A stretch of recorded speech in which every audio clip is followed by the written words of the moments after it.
So oftentimes in the United States, we think of the Vietnamese War as being something that has been glorified by Vietnam and by the Vietnamese government and by the Vietnamese people since the end of the war in 1975 and the invasion of South Vietnam by North Vietnam. But if we look at the literature, this is actually not quite the case. Now, while the Vietnamese government has an official narrative of this war being a war of liberation of the South from both an oppressive Catholic colonial induced government and from American influence,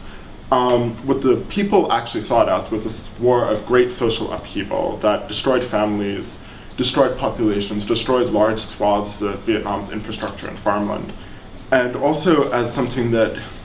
served as an intensely destructive experience for those who served in the war, which ranged pretty much the entire male population that was old enough to carry a gun in North Vietnam, and for most of the female population as well.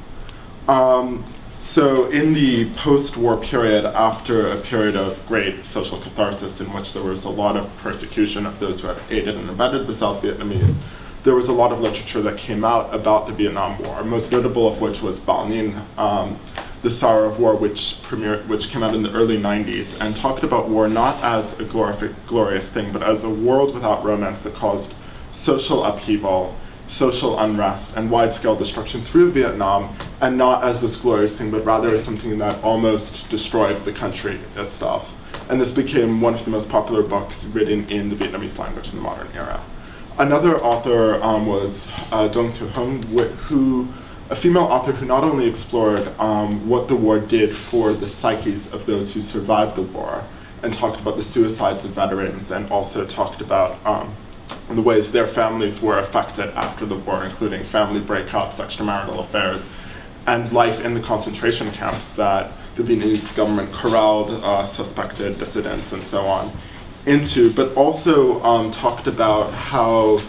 the Vietnamese government had essentially lied to the Vietnamese people and also put people who they did not like into very compromising or horrible positions, and also looked at the effects that the war had had on people's trust in the government. All her books have been censored in Vietnam, and they are very popular in Vietnam, but they're not available legally. And she had to actually go into exile in the mid-2000s. She started writing other things about the Vietnamese government as well. So the Vietnamese see this as a world without romance, as does most American literature. But one of the most surprising things is that we often hear in universities and in mainstream media the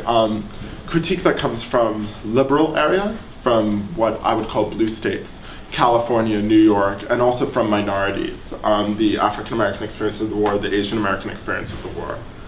But one of the really surprising things in Vietnam War literature is a lot of the critique of America's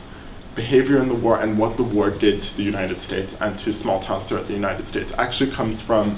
the base that was supposed to be supporting the war, which is the white Midwest and the white South.